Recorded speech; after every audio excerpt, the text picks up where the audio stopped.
అదరగొట్టే కారం రంగు రుచి ఆచి కారం పొడి. ఇటీవల కాలంలో బస్సు ప్రమాద ఘటనలు తీవ్ర భయాందోళనకు గురి చేస్తున్న సందర్భాన్ని చూస్తున్నాం. మన రాష్ట్రమే కానీ పక్క రాష్ట్రాల్లోనే కానీ ఎక్కడైనా కూడా ఈ బస్సు ప్రమాద ఘటనలు అనేటివి తీవ్ర ఆందోళనకు గురి చేస్తున్నాయి.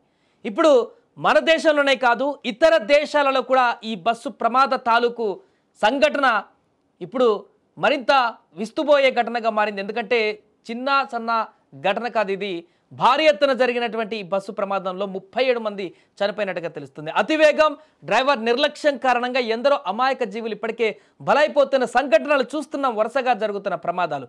తాజాగా దక్షిణ అమెరికాలోని పెరు దేశంలో ఒక భయంకరమైనటువంటి బస్సు ప్రమాద ఘటన చోటు చేసుకుంది.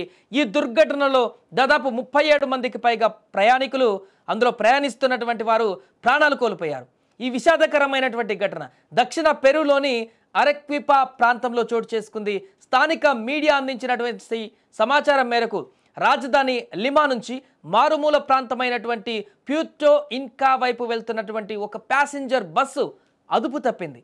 బస్సు వేగంగా వస్తున్నటువంటి ఒక పికప్ వ్యాన్ను ఢీకొట్టింది. ఇక ఆ వెంటనే బస్సు డ్రైవర్ నియంత్రణ కోల్పోవడంతో అది రోడ్డుపై నుంచి కింద ఉన్న సుమారు 100 మీటర్ల లోతైనటువంటి ఒక లోయలోకి పల్టీలు కొట్టుకుంటూ దూసుకువెళ్ళింది. ఈ భయంకరమైనటువంటి ప్రమాదంలో బస్సు లోయ అంచులను ఢీకొడుతూ పడడంతో భారీగా నష్టం జరిగింది. అందులో ఉన్న ప్రయాణికులందరూ కూడా కకావికలమైపోయారు. పల్టీలు కొడుతూ ఆ యొక్క లోయ పైనుంచి కిందికి పడుతున్నటువంటి ఆ సమయంలోనే చాలామంది ప్రాణాలు కోల్పోయారు. ఇక సమాచారం అందిన వెంటనే స్థానిక పోలీసులు, అగ్నిమాపక దళం రంగంలోకి దిగి సహాయక చర్యలు చేపట్టారు. బస్సు దాదాపుగా నుజ్జు కావడంతో అందులో ప్రయాణిస్తున్న 37 మంది ప్రయాణికులు స్పాట్లోనే మృతి చెందారు. వీరిలో కొందరు చిన్నారులు కూడా ఉన్నారు. గాయపడిన వారిని హుటాహుటిన సమీపంలోని ఆసుపత్రులకు తరలించారు. లోయ చాలా లోతుగా ఉండటం, ముఖ్యంగా ఆ ప్రాంతం కొండల మధ్య ఉండడంతో రెస్క్యూ ఆపరేషన్ కూడా చాలా క్లిష్టంగా మారింది. గాయపడిన వారిలో కొందరి పరిస్థితి విషమంగా ఉన్నట్లు తెలుస్తుంది.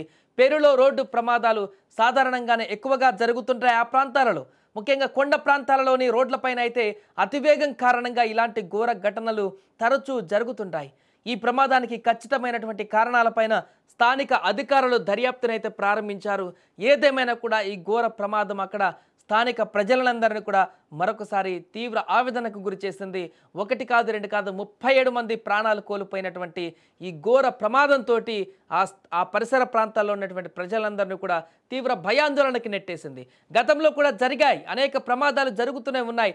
అయినా మరలా ఆ బస్సు ప్రమాదం జరగడం పట్ల అక్కడ ఉన్నటువంటి స్థానికులు కూడా తీవ్ర ఆగ్రహాన్ని వ్యక్తం చేస్తున్నారు. అంటే ఆ ప్రాంతం అంతా కూడా కొండలతో కూడుకున్నటువంటి ప్రాంతాలు కాబట్టి కొంత జాగ్రత్త వహించి ప్రయాణం కొనసాగిస్తే ఇలాంటి ప్రమాదాలు చోటు చేసుకో. కానీ డ్రైవర్ నిర్లక్ష్యం కారణంగానో, ఎదుటి వ్యక్తులు చేసేటువంటి నిర్లక్ష్యం కారణంగానో పూర్తిగా ప్రమాదాలు జరిగి ఇలా అమాయకులు అందులో కూర్చొని తమ గమ్యస్థానానికి వెళ్ళవలసినటువంటి అమాయక ప్రాణాలైతే బలవుతున్నాయి. ఇప్పుడు తాజాగా మరొక ప్రమాదంలో 37 మంది ప్రాణాలు కోల్పోవడం అయితే తీవ్ర దిగ్భ్రాంతిగా మారింది. అంటే వరుసగా మన దగ్గర జరుగుతున్నటువంటి ఘటనలు చూస్తున్న సందర్భంలో ఇప్పుడు అమెరికాలో కూడా అలాంటి తరహాలోనే ఒక బస్సు ప్రమాదం జరగడం అనేది తీవ్ర ఆందోళనగా మారింది. ప్రస్తుతం ఈ ఒక వార్త వైరల్గా మారింది.